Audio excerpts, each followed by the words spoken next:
Le DAF Fresh Morning, c'est 104.5 tonnes de bonne humeur. Tous les matins sur Urban FM. La meilleure radio de la capitale. La meilleure radio de la capitale.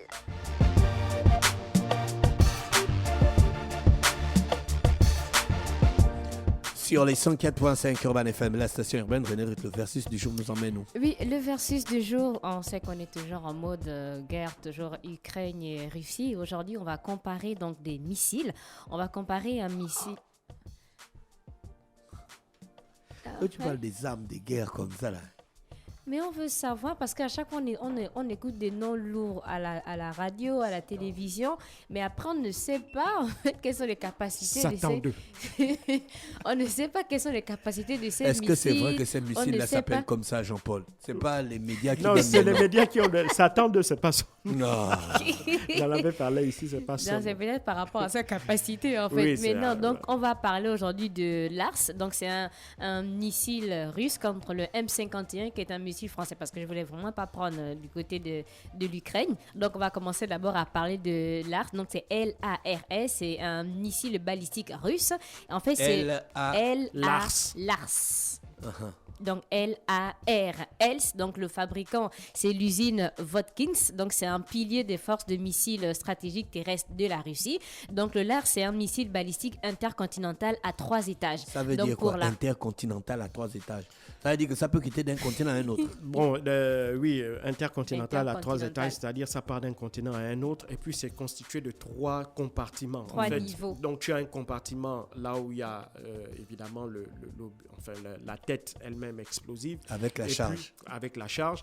Et puis tu as 3... propulseurs. Et puis voilà, qui sont des propulseurs. Donc au fur et à mesure, ça se détache jusqu'à atteindre son objectif. Pour le LARS, donc la date du début du développement du missile, de même d'ailleurs que celle de son achèvement, n'a jamais été révélée. Mais le premier essai a été effectué donc en mai 2007. Je ne sais pas pourquoi quand on parle d'armes, toujours il y a des informations qui sont peut-être assez confidentielles. Je ne sais pas s'ils ne veulent pas que l'on sache à partir de quel moment ils ont commencé à développer en fait certaines armes. Oui, parce que tu sais, les questions des armes, ce sont des questions extrêmement sensibles. Mais pour les autres, il y a des dates? Oui, et puis surtout pour des raisons de sécurité des programmes, parce que ce sont des programmes, comme je l'ai dit, extrêmement sensibles, des programmes d'armement, c'est très très sensible. Donc souvent on a tendance à embrouiller les fabricants ou les gouvernements n'ont pas intérêt à dire toute la vérité sur les programmes des armes. Donc des fois il y a ces vides-là. Donc pour le nom LARS, c'est un acronyme pour missile de dissuasion nucléaire. Après en Russie, donc tu as l'Erdanaya, Raketas, Derzivanaya. Donc et pour le tu lis le russe carrément? Non. L'Erzanaya quoi? Non, vas-y, René Ruth. Non, vas-y, c'est bon. Non, d'après, tu étais sur la bonne voie. Non, arrête ça. Non, le grand pardon, s'il te plaît. Donc, pour le poids, on est à 46 tonnes. 46 tonnes, j'essaie un peu d'imaginer, est-ce que c'est assez énorme, 46 tonnes? Donc, pour la longueur, on a 17,8 mètres de long. Et ce LARS peut atteindre donc, des cibles éloignées d'au moins 10 000 km, bien que certains rapportent... certains rapports suggèrent que sa portée atteint normalement 12 000 km. 10 000 km en fait. J'essaie de voir. Oui. Donc c'est soit tiers, soit large. En fait, j'essaie de voir, est-ce que 10 000 km, quand on parle de portée, c'est énorme? 10 000 km. Mais je veux savoir. C'est du point de départ jusqu'au point d'arrivée. C'est ça les 10 000 km. Imagine. Libreville-Oyem, c'est 600 et quelques kilomètres. 600 km seulement. Oui. Et là, on parle de 10 000 km au moins. Voilà pourquoi on parle d'intercontinental. La distance est suffisamment large pour rallier 2 continents. Ah oui. Et d'un autre côté, on a le M51. Donc, c'est un missile français. Donc, c'est un missile mer-sol balistique. C'est-à-dire que les têtes nucléaires sont lancées depuis un sous-marin. Oui. Et le fabricant, c'est Ariane Group. C'est une co-entreprise détenue par Airbus et aussi Safran. Et il a été mis en service depuis le 27 septembre 2010. Il a effectué 10 essais, dont 9 ont été des réussites. Donc, forcément, on a eu un seul échec. Et pour le poids, on est à 54 tonnes au lancement. Donc, pour les mensurations, on est à 14 mètres. Et pour la portée, on est entre 9 000 à 10 000 km estimés. Et là, on a le coût à 120 millions d'euros. Donc, quand on convertit... Le missile. Oui, un missile. Oui, un missile. C'est des missiles balistiques. Ça va très 100 loin. millions. 120 millions. Jean-Paul. 120 millions tu claques 120 millions pour buter des gens. Bah oui. C'est ça le coût de la dissuasion nucléaire. Ça coûte cher. Hein.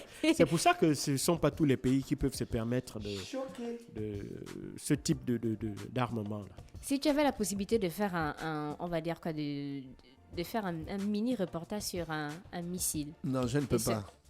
Pourquoi tu dis déjà comment non, tu ne peux pas? Ce serait lequel? Un Non, je missile ne veux russe pas. ou un missile français? Je ne veux pas Non, faire pour le je moment, ne veux pas faire les Pour le reportages moment, sur les trucs qui tuent les gens. pour le moment, René Rutte, 120 millions pour tuer les gens. mais ça, c'est même pas le plus cher. Non, on n'a pas, mais c'est déjà énorme. Les plus chers, ce sont les missiles hypersoniques. Ce sont eux qui sont maintenant. 120 millions. Mais c'est assez 120 millions d'euros, hein, Oui, 120 millions d'euros. pour tuer les gens. Mais pour le Lars, on n'a pas dit le prix exact. Donc, c'est sûr que c'est aussi top secret. Oui, et puis bon, en général, les missiles balistiques, on ne donne pas les prix parce que ce ne sont pas des objets qu'on vend. On ne vend pas les missiles balistiques. Les pays qui les conçoivent dans le cadre de la dissuasion militaire, nucléaire, c'est donc dans le cadre de la propre protection de leur territoire. Donc, en général, on ne les vend pas. On vend d'autres missiles, que ce soit ce qu'on appelle des missiles tactiques, hein, que ce soit air-sol, sol-sol, Il y a des pays africains qui ont des missiles balistiques. Non. Seules les puissances nucléaires ont des missiles balistiques. Balistique, c'est justement pour parler de nucléaire. Un missile balistique, c'est un missile qui peut porter une charge nucléaire. Oui. Ah, c'est Oui, ça, hein. oui. C'est ça un missile balistique. Voilà. Donc, nous, non. Ah, moi, je savais pas ça. On n'en a pas encore. Mais bon, on ne sait pas. Mais quel est l'intérêt pour nous d'avoir un missile balistique? Quand je dis nous, c'est pas forcément le Gabon, hein, on est africain, tu vois. Oui, c'est-à-dire que même nous, les Mais Africains. non, on peut avoir notre missile balistique comme ça. Si on veut nous embrouiller, Bon, pour ça, il on faudrait. chauffe un peu les il faudrait voisins. il les faut- voisins il veulent faut nous d'abord embrouiller. juger le niveau de dangerosité auquel nous sommes exposés. Est-ce que Pourquoi nous, tu dis Est-ce nous que n'avons tu sais pas. ce qui va se passer dans l'avenir? Nous n'avons pas. Non, mais. Non, mais après, eux, ils ont ça On parce n'a pas qu'ils de sont- voisins ils ont déjà- belliqueux. Ils ont déjà connu la guerre. On n'a pas de voisins belliqueux, on n'est pas en Ah, guerre pour avec l'instant, le ils sont pas Cameroun, la belliqueux. Guinée équatoriale, le Non, Congo. je ne vais pas citer un pays. J'ai dit On seulement n'a pour l'instant, les Donc- voisins ne sont pas belliqueux. Donc pour nous, nous n'avons aucun intérêt à développer ce type de programme. Et c'était le versus du jour. On avait d'un côté donc le LARS contre le M51 Donc pourtant, on ne doit pas développer français. un programme militaire. Nucléaire militaire, non. Par contre, nucléaire civil, si ça nous aiderait énormément. Pourquoi? Parce que nous avons déjà ce qu'on appelle le matériau fossile, donc l'uranium.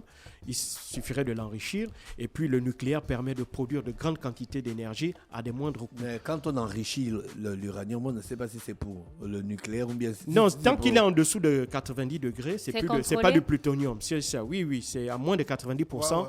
À moins de 90%, c'est pas du plutonium. Le plutonium, c'est de l'uranium militaire. Donc, c'est avec ça qu'on fait la bombe atomique. Dès lors qu'on est entre 60 et 90%, on s'en sert dans le cadre du nucléaire civil. Merci René Rutte avec nous ce matin sur les 104.5 Urban FM, la station urbaine. René Rutte veut acheter un missile. Non. Je sais que tu as dit tu vas acheter un missile. Donc là où vous voyez René Rutte, là son rêve, c'est d'acheter le missile. Le DAF Fresh Morning, c'est 104.5 tonnes de bonne humeur. Tous les matins sur Urban FM. La meilleure radio de la capitale. La meilleure radio de la capitale.